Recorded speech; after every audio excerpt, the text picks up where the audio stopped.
अधिक नहीं, कम से कम 2 लाख तो आपको देना ही चाहिए। पापा और मम्मी एक दूसरे की ओर देखकर मुस्कुराए। जतिन का चेहरा क्रोध से लाल हो उठा था। वह उठकर अंदर चला गया। जतिन के जाने के बाद स्वाति के मम्मी पापा भी उठ खड़े हो गए। भाई साहब, घर में सलाह करके हम आपको जल्दी ही बताएंगे। उन लोगों के जाने के बाद जतिन चिल्लाया, पापा, मैं कभी सोच भी नहीं सकता था कि आप लोग इतनी छोटी बात करेंगे। देखो बेटा, हमने तुम्हारी बात मान ली। तुम्हारी पसंद की लड़की से तुम्हारा विवाह कर रहे हैं। अब विवाह में क्या होगा और क्या नहीं होगा, यह देखना हमारा काम है, तुम्हारा नहीं। नहीं पापा, यह ठीक नहीं है। मैं विवाह में दहेज नहीं लूँगा, चाहे कुछ भी हो जाए। ठीक है, फिर तुम भी कान खोलकर सुन लो। तुम्हारा स्वाति से विवाह भी नहीं होगा। हम इस रिश्ते से इनकार कर देंगे। पापा भी अब आक्रोशित हो उठे थे। विवाह भी होगा और दहेज भी नहीं लिया जाएगा, यह तय है। इसके लिए मुझे चाहे कुछ भी करना पड़े। जतिन एक एक शब्द पर जोर देकर बोला, देखो बरखुरदार, कान खोलकर सुन लो, यह मेरा घर है। अगर यहाँ रहना है तो मेरी बात माननी पड़ेगी। अगर ऐसी बात है पापा, तो मैं यह घर छोड़ दूंगा। जतिन पैर पटकता हुआ अपने कमरे में चला गया। मैं हक्का बक्का सी यह सारा तमाशा देखती रह गई। कहाँ तो मैं समझ रही थी कि जतिन की विवाह की समस्या सुलझ गई और कहाँ गुत्थी और भी उलझ कर रह गई थी। अगले दिन दोपहर में मम्मी से बात की तो वह नाराजगी जाहिर करते हुए बोली, देख नीलू, तू जतिन की तरफदारी मत कर।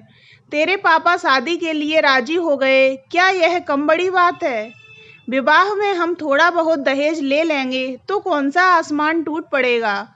हम कोई दुनिया के पहले माँ बाप तो हैं नहीं जो दहेज मांग रहे हैं। मम्मी, जतिन भी कोई पहला लड़का नहीं है जो इस कुप्रथा का विरोध कर रहा है। सभी पढ़े लिखे समझदार युवक अब दहेज के विरोध में आवाज़ उठाते हैं। हाँ हाँ, सारे समाज को बदलने का ठेका तो तुम ही लोगों ने ले रखा है ना। मम्मी बड़बड़ाती हुई रसोई में चली गईं।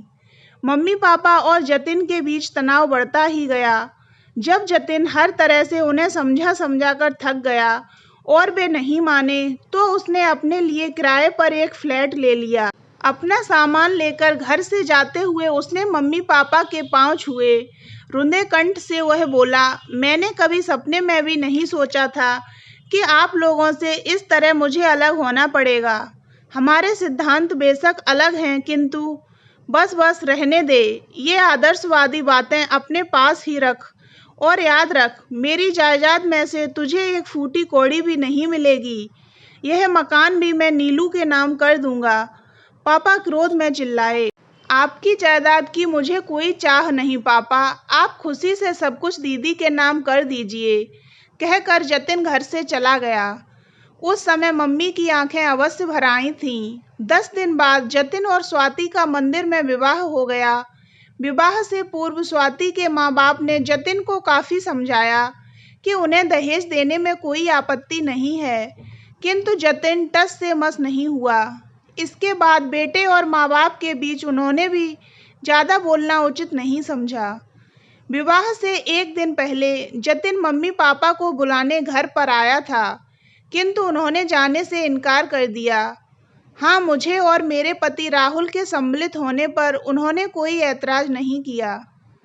3-4 दिन तक जतिन के घर पर रहकर और स्वाति को उसकी गृहस्थी में एडजस्ट करवा कर मैं वापस मम्मी के घर लौट आई और राहुल वापस अपने घर दिल्ली चले गए। मैं अब अपनी बीएड की पढ़ाई में व्यस्त रहने लगी थी। जतिन के विवाह को 4 महीने बीतने को आए थे। इस बीच न तो जतिन घर पर आया और न ही मम्मी पापा अपने बेटे बहू से मिलने गए। किंतु कुछ दिनों से मैं एक बात महसूस कर रही थी। मम्मी पापा अब बहुत खामोश और उदास रहने लगे थे। न तो उन्हें दहेज मिला था और न ही बेटे बहू का साथ। इस बुढ़ापे में अकेले रह जाना अपने आप में एक बहुत बड़ी त्रासदी थी। एक शाम पापा के एक मित्र सुरेश अंकल घर आए।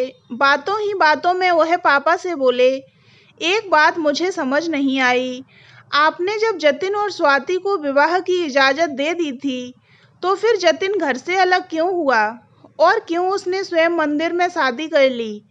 अब तुम्हें क्या बताऊं, छोटी छोटी बातों में हमारे विचार मेल नहीं खा रहे थे। किंतु इसका मतलब यह तो नहीं कि घर से ही अलग हो जाओ और स्वयं ही शादी रचा डालो। पाल पोस कर क्या इसी दिन के लिए बड़ा किया था? दबी जबान में पापा बोले। यार, अब जमाना बहुत बदल गया है। आज की युवा पीढ़ी इन सब बातों को कहाँ सोचती है। माँ बाप के प्रति भी उनका कुछ फर्ज है। ऐसी भावनाओं से कोसों दूर वे अपने स्वार्थ में लिप्त हैं। अंकल के जाते ही मम्मी भड़क उठी। दोस्त के आगे बेटे को क्यों कोस रहे थे?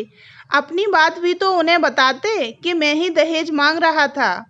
तुम्हारे पैसे के लालच के कारण ही जवान बेटे को घर छोड़ने के लिए मजबूर होना पड़ा। मेरी क्या क्या इच्छाएं थीं बेटे की शादी को लेकर, किंतु सब तुम्हारे लालच की आग में भस्म हो गईं। मम्मी रोने लगी। पापा उनके आंसुओं की परवाह न करते हुए चिल्लाए, तुम तो ऐसे कह रही हो जैसे मैं अकेला ही पैसे की इच्छा कर रहा था। क्या तुम इस काम में मेरे साथ नहीं थी? आज बड़ी दूध की धुली बन रही हो। इतनी ही पाक साफ थी तो उस समय मुझसे क्यों नहीं कहा कि दहेज मत मांगो?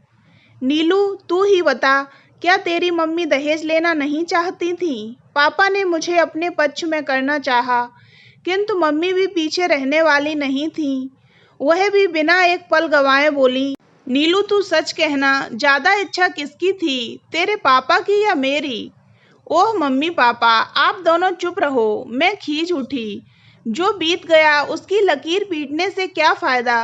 बीता वक्त तो हाथ आ नहीं सकता। हाँ, आने वाला वक्त हमारे हाथ में जरूर है, उसे अवश्य ही संवार सकते हैं। बिगड़ी बात मनाने का एक सूत्र उनके हाथ में देकर मैं कमरे से बाहर चली आई। अभी मुझे ढेरों काम करने थे। 2 दिन बाद मम्मी पापा और मुझे रमा मौसी की लड़की की शादी में जयपुर जाना था। जयपुर पहुंचने पर रमा मौसी से आराम से बैठकर बात करने का वक्त ही नहीं मिला।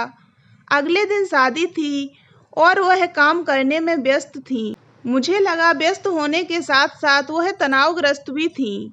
शाम के समय बड़े मामा जी से मौसा मौसी की परेशानी का कारण पूछा तो वह बोले, अरे तुम लोगों को नहीं पता रमा की परेशानी का कारण? लड़के वालों ने दहेज में कार मांगी है। अब तुम लोग तो जानते ही हो, रमा के पति सुरेश जी रिटायर हो चुके हैं। कार के लिए रुपयों का इंतजाम करना कितना कठिन काम था। लड़की की शादी क्या की, कर्जे के नीचे दब गए रमा और जीजाजी। मामी जी बोली, मैंने तो रमा दीदी से कहा था कि ऐसे लालची लोगों से रिश्ता मत जोड़ो। अरे जिसने अपनी लड़की दे दी उसने सब कुछ दे दिया, किंतु रमा दीदी नहीं मानी। उन्हें डर था कहीं अच्छा रिश्ता जल्दी न मिला तो। दरअसल लड़की वालों की कमजोरी की वजह से ही लड़के वाले ज़्यादा सिर चढ़ते हैं। मामा मामी की बातें सुनकर मम्मी पापा के चेहरे का रंग उड़ गया। मम्मी धीरे से हाँ हूँ करके रह गईं। मैं मन ही मन उनकी मनोस्थिति का अंदाजा लगा रही थी। क्या बीत रही होगी उनके मन पर। थोड़ी देर पहले तक दोनों रमा मौसी को लेकर कितने चिंतित थे, किंतु अब उनकी परेशानी का कारण जानकर दोनों के मुंह पर ताला लग गया था। जयपुर से वापस लौटकर मम्मी पापा और भी व्यथित रहने लगे। मन ही मन दोनों प्रायश्चित की अग्नि में जल रहे थे। अब हर दूसरे दिन मम्मी मुझसे पूछ बैठती, नीलू जतिन के घर गई थी क्या? मेरे हाँ कहने पर उत्सुकता से वे बेटे बहू के बारे में पूछती। मैं जानती थी मम्मी और पापा के मन में इन दिनों क्या चल रहा था। दोनों अजीब सी कसमकस में फंसे हुए थे। एक तरफ बेटे बहू की ममता तो दूसरी तरफ उनका अहंकार। एक दिन मैं कॉलेज से लौटी तो देखा मम्मी पापा चाय पी रहे थे। मैंने उन्हें बताया, आज मैं जतिन के घर गई थी। स्वाति को 2 दिन से बुखार है। अरे तो उसकी देखभाल कौन कर रहा होगा? वह तो पहले ही कमजोर है। मम्मी को चिंता होने लगी। पापा बोले, ऐसा करो जतिन की माँ, खाना बना लो, नीलू वहाँ दे आएगी।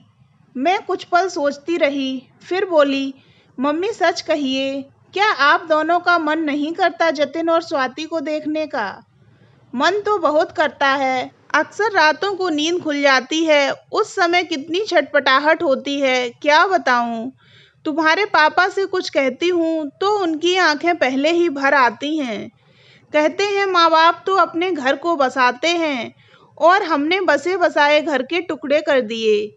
आप चाहें मम्मी तो इन टुकड़ों को पुनः जोड़ सकती हैं, इस घर को फिर से बसा सकती हैं।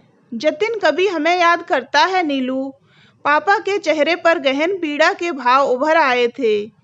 आपको अपनी ममता पर भरोसा नहीं है पापा।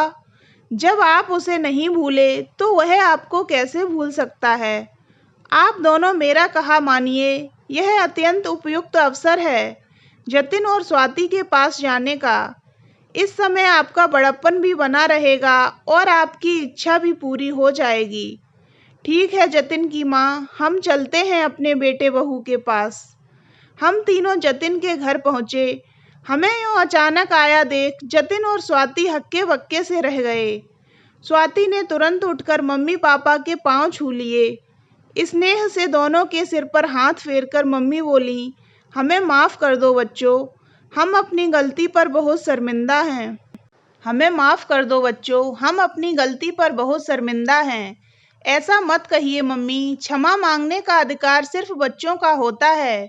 मम्मी पापा को देखकर जतिन का चेहरा खुशी से चमक उठा था। उसने आदर से उन्हें बिठाया। मैंने जल्दी से सबके लिए चाय बना ली। चाय पीते हुए पापा बोले, बच्चों पिछली बातें भुलाकर क्या तुम दोनों अब अपने घर चलने के लिए तैयार हो। पापा परिस्थिति बस मैं आपसे अलग भले ही रहने लगा, परंतु दूर कभी नहीं हुआ। आप जब कहेंगे हम आ जाएंगे। मम्मी पापा के पछतावे के बारे में मैंने जतिन और स्वाति को पहले ही बता रखा था, इसलिए वे दोनों अपने को मानसिक रूप से इस सब के लिए तैयार कर चुके थे। फिर देर किस बात की है, आज ही तुम दोनों हमारे साथ चलो, सामान बाद में आता रहेगा। स्वाति बीमार है, वहाँ पर इसकी भली भांति देखभाल होगी। जतिन बोला, हाँ ठीक है, और मुझे भी छुट्टी नहीं लेनी पड़ेगी। आप लोग तो जानते ही हैं मुझ पर छुट्टियों की हमेशा कमी रहती है। जतिन की इस बात पर स्वाति ने उसकी ओर आंखें तरेर कर देखा, फिर हंस पड़ी। मैं सोच रही थी, जीवन में सुख और दुख धूप छांव के समान आते रहते हैं। जहाँ दिलों में प्यार होता है वहाँ रिश्तों की डोर इतनी आसानी से नहीं टूटती। तो दोस्तों, अगर आपको ये कहानी अच्छी लगी हो तो वीडियो को लाइक करें और ऐसी ही अन्य कहानियाँ सुनने के लिए हमारे चैनल को सब्सक्राइब अवश्य करें।